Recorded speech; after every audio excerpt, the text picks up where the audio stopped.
Carlos Irwin Estevez's career in the second half of the 1980s was one of the fastest and brightest in Hollywood history. He was predicted to have a far more stellar future than other actors of little interest. He drew attention to the stage name of his father, Ramon Gerardo Antonio Estevez, better known as Martin Sheen, as Carlos always called Charles in English. So turned out a lot of famous actors, including Charlie Sheen.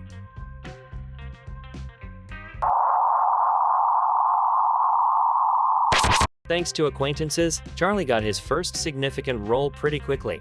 Already in 1984, Sheen was in the movie Red Dawn. This film is not very well known mainly because of its ridiculous script. But in the year of its release, it made excellent box office, having collected $38 million with a $4 million budget.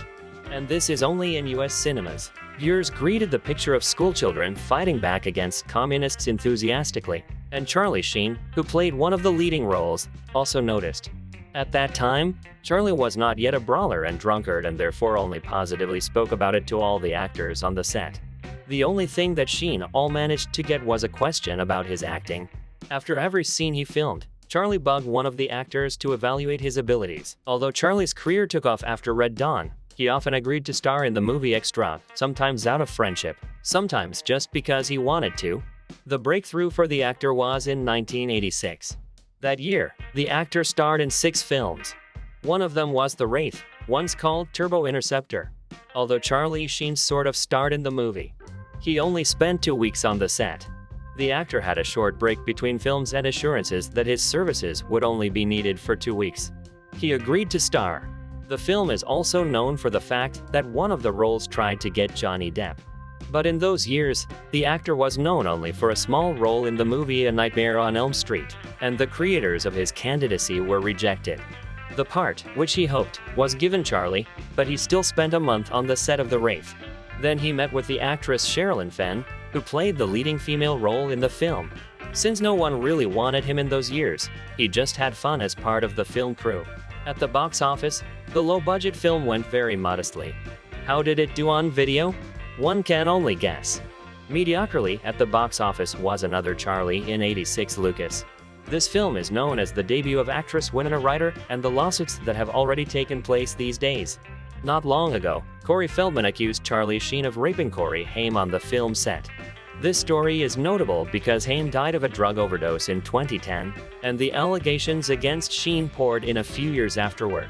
Charlie denied everything, suing all Hollywood publications, and in the end, he sided with the mother of the very Corey. She accused the actor Dominic Brasco of rape. And everyone got off Charlie abruptly, and the lawsuit he won. And in 1986, Charlie's future seemed cloudless. Toward the end of the year, Oliver Stone's film Platoon hit theaters. Originally, Emilio Estevez, Charlie Sheen's brother, was to play the lead role in the film. But director Oliver Stone couldn't find the money for the film, and the shooting was postponed several times. As a result, Emilio, whose career was also on the rise in those years, was forced to leave the project. After that, Stone considered many actors and even offered the lead role to Keanu Reeves. But Keanu refused, citing a reluctance to star in such a creepy movie. Then that role finally went to Charlie Sheen. By the way, here again, Johnny Depp ran on the set and was given a minor role. At the US box office, the $6 million war film grossed an impressive $138 million. At the end of the year, the Oliver Stone film ranked third, behind Top Gun and Crocodile Dundee. The film was nominated for many awards and won 4 Oscars. Although everyone except Charlie Sheen was singled out, the actor's royalties soared from $100,000 in '86 to $500,000 in 1987. Here again, Charlie had a couple of failures, but all covered by the success with Wall Street by the same Oliver Stone. After his success with Platoon, Stone, he became one of Hollywood's most famous directors. In his new films, he wanted to act with absolutely everyone. Tom Cruise long ran around Stone, offering his candidacy for Wall Street. Agreed to film Cruise absolutely free, but Oliver turned him down. The director later said that he had a habit of never changing his mind, and his first decision was Charlie Sheen. Another actor he wanted was Michael Douglas. Michael was known in those years as a very savvy box office producer, having produced One Flew Over the Cuckoo's Nest and Romancing the Stone. When Oliver signed him, everyone advised the director not to do it, for he and Douglas were likely to fight on the set. And since Douglas is very influential, the film could be removed from Stone altogether. But the director did not heed the advice and signed Michael anyway. According to the confessions of Oliver Stone, the actor never gave him any advice. He was always one of the first on the set and performed without questioning the director. Douglas also later said that he went through an absolute hell after shooting at Stone. The actor claimed that Oliver Stone deliberately drove him on filming. According to Michael, on one of the days of filming, Stone showed up at his trailer with a question. What kind of illegal drugs were used for Michael, and if he could stop doing it, at least at the time of filming? While Douglas went over every swear word he knew in his head.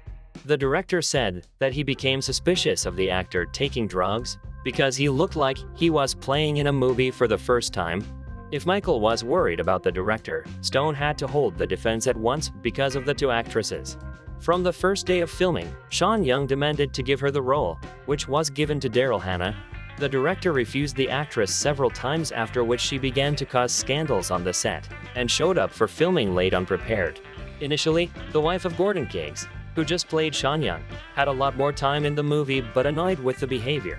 The director reduced its presence in the picture to a minimum. The funny thing is that actress Daryl Hannah won the Golden Raspberry Award for Best Supporting Actress for her role in this film. Thus, Wall Street was the only picture in Hollywood history in which one of the actors won an Academy Award and another won a Golden Raspberry. In one of the interviews, the director admitted that the choice of Daryl Hannah for one of the roles almost everyone thought was wrong. Both Michael Douglas and Charlie Sheen told him that. But to replace it, the director was prevented by pride.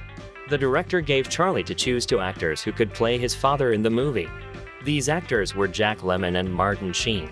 Charlie's choice was very unexpected. He chose Martin Sheen. The director later said he wanted to see Martin Sheen in Wall Street and left that choice to Charlie. He did not know whether the son would want to star with his father in a movie like this.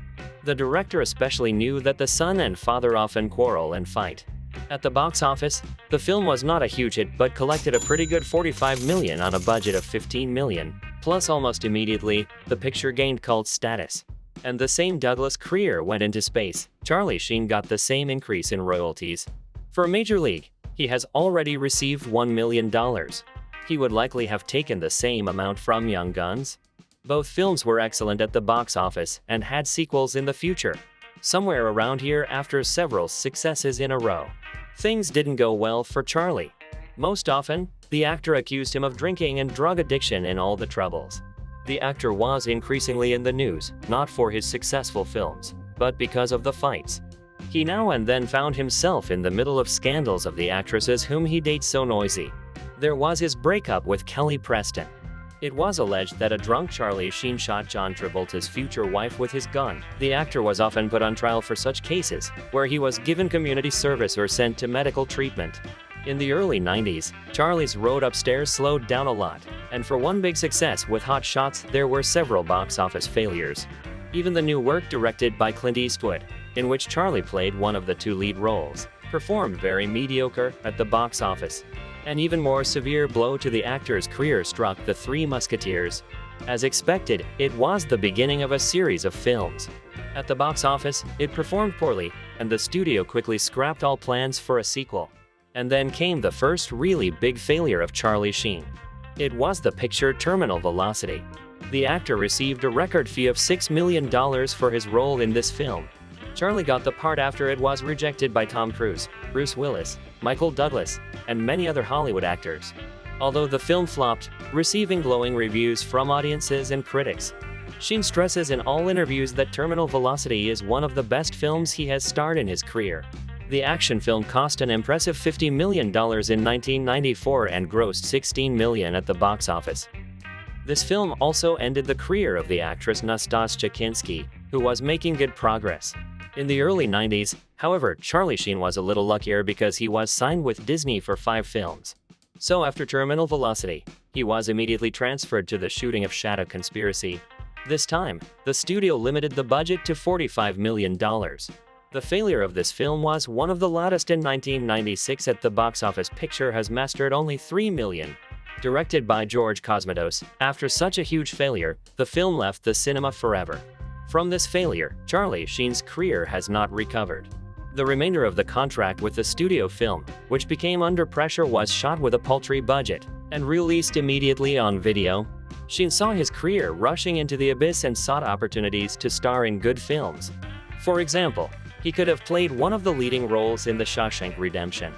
He tried to convince the film director to give him a chance, even offered to pay extra for their participation in the film.